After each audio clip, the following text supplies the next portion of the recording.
Semana passada eu preguei no livro de Apocalipse. E bem provável de a gente ficar bastante domingo pregando não só sobre as igrejas, mas sobre arrebatamento da igreja do Senhor. Eu comecei semana passada a ler e Deus começou a me incomodar, a dar continuidade àquilo que estávamos falando, e a Aline até hoje trouxe uma parte. Eu não vou ler a carta a Esmirna, que acho que hoje não vai dar tempo de pregar, mas eu vou relembrar. Pode ser um copo. Mas eu vou relembrar o que falamos a respeito da igreja de Éfeso, porque Deus me despertou para alguns pontos aqui interessantes, e eu quero compartilhar com os irmãos nesta noite. Apocalipse capítulo 2, verso 1.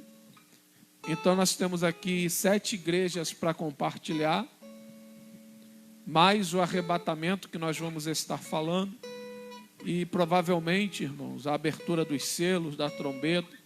Nós vamos estar pregando aos domingos e falando de um tema que não é falado mais nas igrejas, que é a vinda de Jesus Cristo. Diz assim a palavra do Senhor: escreve ao anjo da igreja de Éfeso. Isto diz aquele que tem na sua destra as 7 estrelas e que anda no meio dos 7 castiçais de ouro. Agora o verso 7, irmãos, que diz assim: quem tem ouvidos ouça o que o Espírito diz às igrejas. Ao que vencer, dá-lhe de comer da árvore da vida que está no paraíso de Deus. Amém, irmãos? Pode se assentar adorando ao nome de Jesus. Como nós trouxemos aqui na semana passada, falamos um pouco da igreja de Éfeso que perdeu o seu primeiro amor. E a Aline hoje trouxe uma reflexão muito importante e muito interessante a respeito deste tema. Mas Deus começou a me abrir os olhos, Deus começou a abrir meus olhos para algumas coisas a respeito desta igreja. Não só desta igreja, mas com todas as igrejas da Ásia Menor, porque todas as igrejas ela situava na região da Ásia, aonde foi fundada as igrejas, aonde Cristo enviou as cartas para cada igreja através do apóstolo João. E essas igrejas são igrejas que verdadeiramente se resumem às igrejas dos dias atuais. E dentro das 7 igrejas a qual compõe o livro do Apocalipse, 5 igrejas o Senhor repreende severamente. Cada igreja, dentro dessas 7 igrejas, 5 é repreendida pelo Senhor, é exortada pelo Senhor. E as 7 igrejas no total têm uma palavra de promessa, uma palavra de vitória acerca de Jesus Cristo.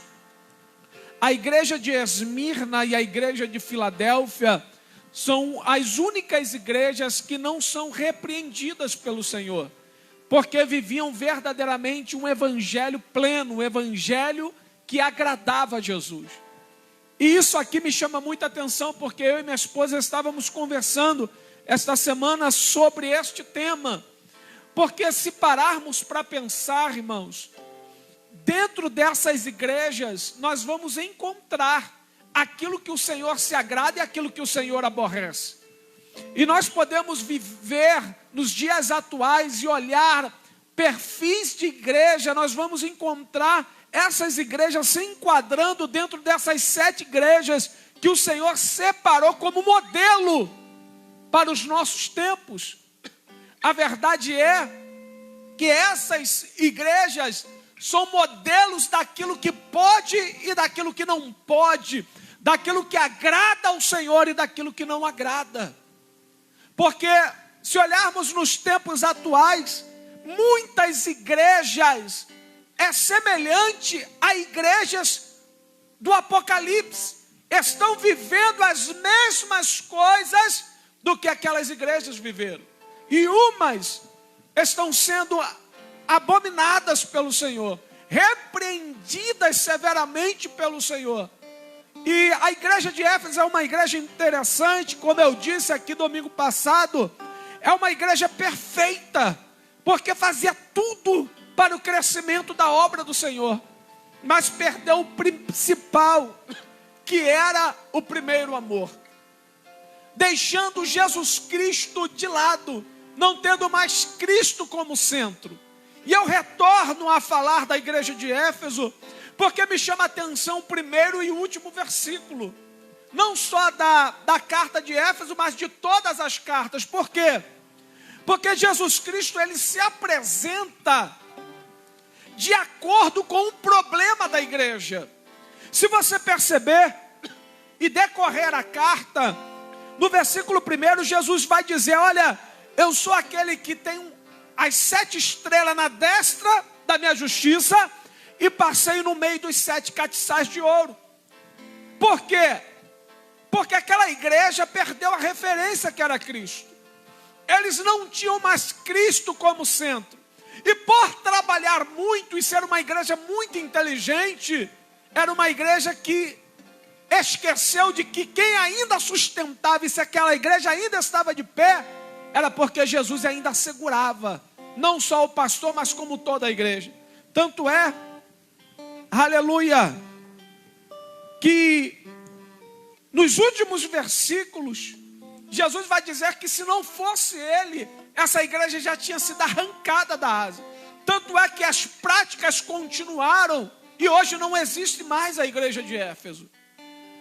Então a igreja de Éfeso, por não ter Cristo como centro da igreja, Jesus ele se apresenta: olha, eu sou o Deus que ando no meio, eu ainda sou o centro da igreja. E isso aqui me chama muita atenção, porque minha esposa tem algo que ela vem falando há muito tempo, e eu concordo com ela. E isso são coisas sutis que o inimigo usa, e nós não percebemos, e aí desfocamos daquilo que devemos focar. Eu vou te dar um exemplo, porque aqui nós não usamos. Quando nós olhamos alguns banners, alguns folders por aí pela internet, ou seja, placas de igreja, o que nós encontramos? Culto de libertação, culto da família, culto dos empresários. Irmãos, como é que deve ser convidar um empresário para o culto? Olha, hoje o culto é para você. Vamos lá, porque o culto é para você. Porque se as igrejas estão intitulando o culto dos empresários, o culto não é para Deus. O culto é para o empresário. Aí o cara já é cheio de ouro no pescoço, no pulso, já é soberbo porque tem tudo. E quando ele entra na igreja, como o culto é para ele, ele jamais vai se dobrar diante de Deus. Ele jamais vai reconhecer a Deus como superior a ele, porque ele já está entrando na pompa, irmãos. E detalhe, o culto é para ele. E existem lugares como o culto da família. E aí, irmãos, sutilmente, a gente deixa de focar Jesus Cristo e deixar Cristo como centro das atenções. Porque o culto, irmãos, não é para mim. O culto não é para empresário, o culto não é para pastor, o culto não é para família, o culto ainda é para Deus. Porque Ele é o centro das nossas atenções. E aí, irmãos, as igrejas estão desfocando de Cristo, e isso é muito preocupante. Porque quando colocamos culto de libertação, como assim, irmãos? Você quer ser liberto? Se entrega a Deus. Abre o teu coração para Deus, porque o Espírito Santo vai entrar e vai te libertar. A palavra de Deus vai entrar e vai te libertar, porque quem liberta não é o homem. Quem liberta é a palavra de Deus. Então não podemos ter culto de libertação. Há uns domingos atrás eu botei um banner lá: culto de oração, de adoração e louvor ao Senhor. E embaixo eu botei propósito de oração pela família. Eu não sei se vocês lembram disso, mas eu tenho um banner lá. Culto de louvor e adoração. Propósito de oração pela família. Porque quando você convida a pessoa para ir para a igreja, você está convidando para adorar a Deus. Porque é o motivo de estarmos aqui, é para adorar ao Senhor. Só que se é oração de propósito para a família, aí você abre o parênteses e diz, olha, nós vamos à casa do Senhor adorar a Deus. Mas a igreja vai estar com um propósito especial, que é orar por famílias. E eu quero orar pela tua família naquele lugar. Então a visão é totalmente diferente. O convite não desfoca aquilo que nós viemos para cá, que é adorar a Deus. E aí, irmãos, o que está acontecendo? Estão fazendo o que dá certo. Culto do reteté, culto do mistério, culto da prosperidade, culto, irmãos, é o que dá certo, é o que enche igreja. Então, quando eu comecei a ler novamente o livro do Apocalipse, o Senhor começou a me despertar. Porque a gente não pode fazer da igreja o que dá certo, a gente tem que pregar o que é certo. Porque se temos nome de igreja, nós temos que entender que quem é o maior aqui se chama Jesus de Nazaré. E a Ele devemos toda a honra e toda a glória. Então Jesus, Ele se apresenta o seguinte, olha, eu sou o Deus que ando no meio dos 7 castiçais. Eu sou o Deus que está no meio da igreja. Eu sou o centro da igreja. E eu ainda sustento, porque eu tenho em minha destra as 7 estrelas. Os 7 pastores estão sustentados por minha igreja. Está sustentado pelas minhas mãos. Só que quando intitulamos culto de libertação, culto para empresário, nós deixamos de entender que a igreja é sustentada por Deus para colocar empresários políticos sustentando a igreja. Porque o que tem acontecido, a verdade é, irmãos, homens e mulheres, por ser dizimista, achar que é o mantenedor da obra, é o cara que sustenta a obra. E aí, irmãos, essas palavras sutis, que vai tirando o foco do que para a igreja, do que a igreja é, vai tirando o foco completamente o porquê estamos aqui. Irmãos, culto não é para ninguém, a não ser para Jesus Cristo de Nazaré. Claro que adentramos muitas das vezes aqui para adorar a Deus, mas cheio de problemas. Mas aí unidos e reunidos nós vamos orar um pelos outros, entendendo que a nossa adoração tem poder para abrir os céus, romper barreira. A nossa adoração a Deus vai mover o nosso milagre. Mas eu não posso fazer o culto para um homem, eu não posso fazer o culto para pessoas específicas. Quer me matar, irmãos, é quando abre a igreja para fazer aniversário de pastor. Irmãos, porque se você perceber, o culto todinho adorando ao pastor. Irmãos, quer fazer um agradecimento? Faz em casa. Vai num salão. E aí passa, não, porque o pastor é isso. Porque o pastor, irmão, claro que o pastor tem que ser honrado, porque o pastor é maltratado, irmão. O cara se mata pela ovelha. Quando a ovelha está bem, não está nem aí. A verdade é assim, claro. Mas a honra ainda é para Deus. Então a gente começa a desfocar. A gente começa a sair daquilo que é padrão de Cristo, que é Cristo como centro.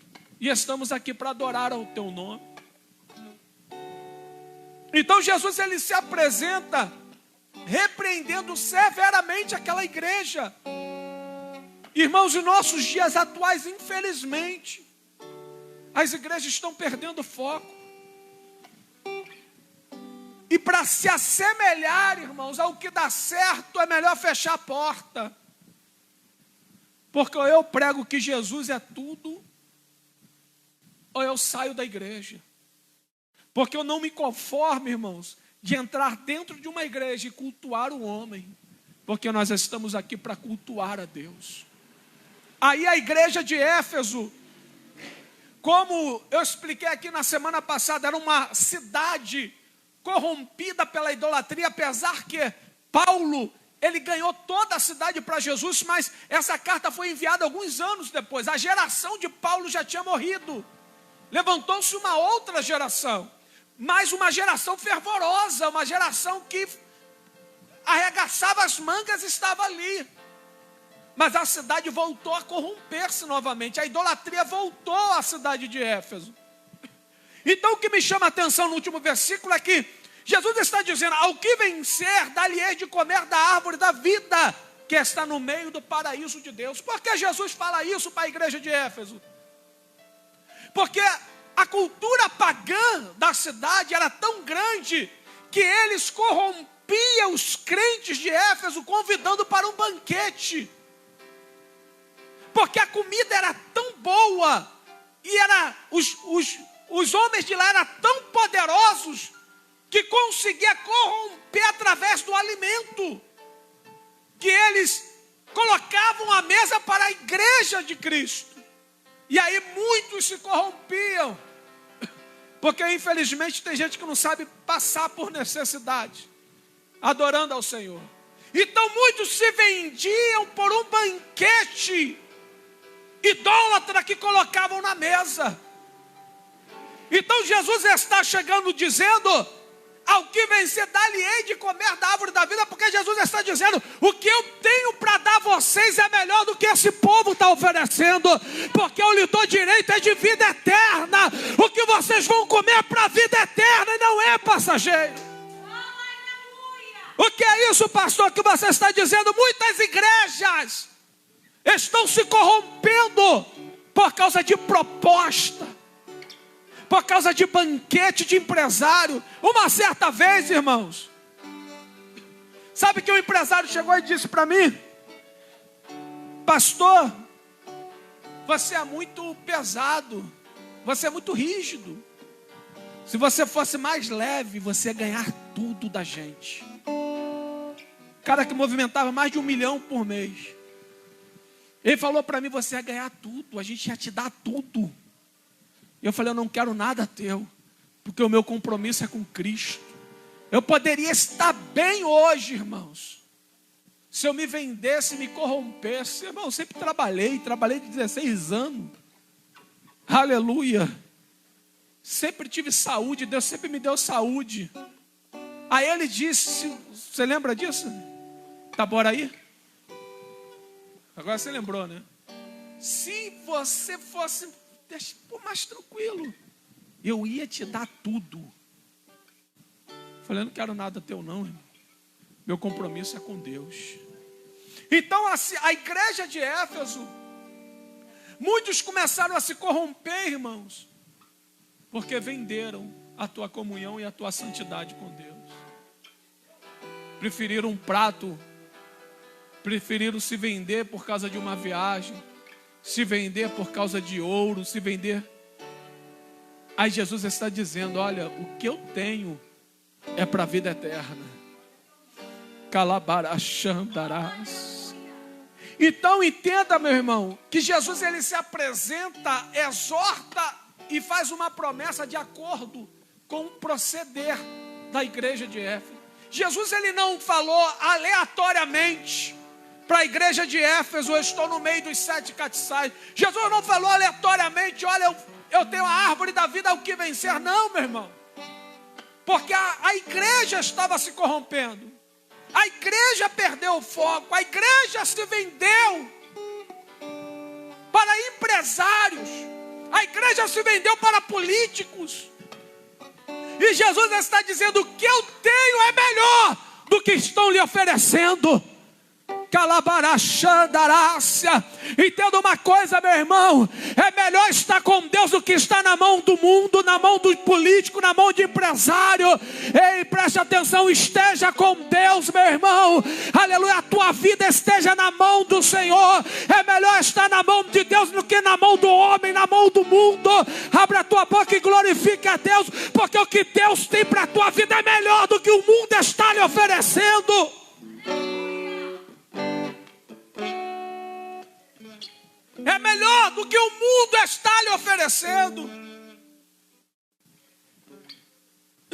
infelizmente tem muitas pessoas se corrompendo, aceitando, porque não consegue viver uma vida de santidade, de verdade diante de Deus. Entenda uma coisa, irmão. Jesus está dizendo: ao que vencer, dar-lhe-ei a comer da árvore da vida que está no meio do paraíso de Deus. É melhor pagar o preço aqui. Talvez não ter nada, mas não se corromper, não se vender. Aleluia. Para desfrutar do melhor de Deus, daquilo que Deus tem para a nossa vida, que é a vida eterna. Talvez para uns esta palavra é fábulas, mas a Bíblia diz que o evangelho da cruz para o mundo é loucura, mas para nós é poder de Deus. Para o mundo isso é loucura, mas nós que somos lavados e remidos pelo sangue do Cordeiro, é poder do Espírito Santo para a nossa vida. O que Deus tem para você é melhor do que o mundo está lhe oferecendo, é melhor do que a sua família está lhe oferecendo, é melhor do que os seus amigos estão lhe oferecendo. O que Deus tem para você é maior do que estão lhe oferecendo. Vamos ficar de pé, vamos orar. Calabarachandarás. Oh, aleluia. Jesus, ele disse: brevemente te virei e tirarei do seu lugar o teu catiçal, e se não te arrependeres. Então Jesus está dizendo: olha, vocês acham que a igreja está de pé por causa do dinheiro, por causa da força, por causa da sua tecnologia, por causa das suas habilidades? Quando eu voltar, se continuar, eu arranco aonde vocês estão. Então Deus está dizendo aqui que a igreja de Éfeso, aquele povo que ali está, não era nada se Deus não estivesse sustentando, até que o Senhor veio e retirou Éfeso da onde estava. Então entenda, meu irmão, o evangelho é muito sério. Abrir uma igreja é muito sério. Não é para brincar. Isso aqui não é brincadeira. Estamos vivendo uma vida digna e de verdade diante de Deus, porque nós sabemos o que Deus pode fazer se brincarmos com o teu reino e com a tua palavra. Vamos orar a Deus nessa noite. Pai, eu te glorifico pela tua palavra neste lugar. Eu te glorifico, Senhor, porque tu és o dono do ouro e da prata. Tu és digno de toda a honra e toda a glória. E a ti, Senhor, agradecemos tudo que o Senhor tem feito na nossa história. Pai, toma a nossa vida em tuas mãos nesta noite. Toma a tua igreja em tuas mãos, que possamos entender, Senhor, a tua palavra. Que possamos sair daqui, Senhor, refletindo, Senhor, e aprendendo aquilo que tu tens para a nossa vida e para a nossa história. Senhor, toma este lugar em tuas mãos. Senhor, toma este ministério em tuas mãos, porque queremos viver uma verdade contigo. Não queremos nos corromper, por isso abre nossos olhos, abra nossa mente, Senhor, para que não venhamos nos corromper, Senhor, as sutilezas do diabo. A palavra é sutil, aonde tira o foco do Senhor.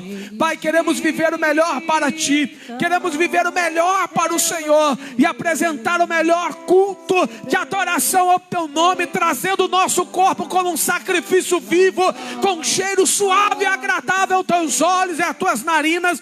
Por isso, Senhor, dá vitória à tua igreja, dá vitória a este ministério, condutores da glória a qual o Senhor levantou para fazer a diferença neste Boçu. Não estamos aqui para fazer o que dá certo, estamos aqui para pregar o que é certo, é a tua palavra, Senhor, em nome de Jesus Cristo. Toma, Senhor, este lugar em tuas mãos e dá vitória ao teu povo. Em nome de Jesus.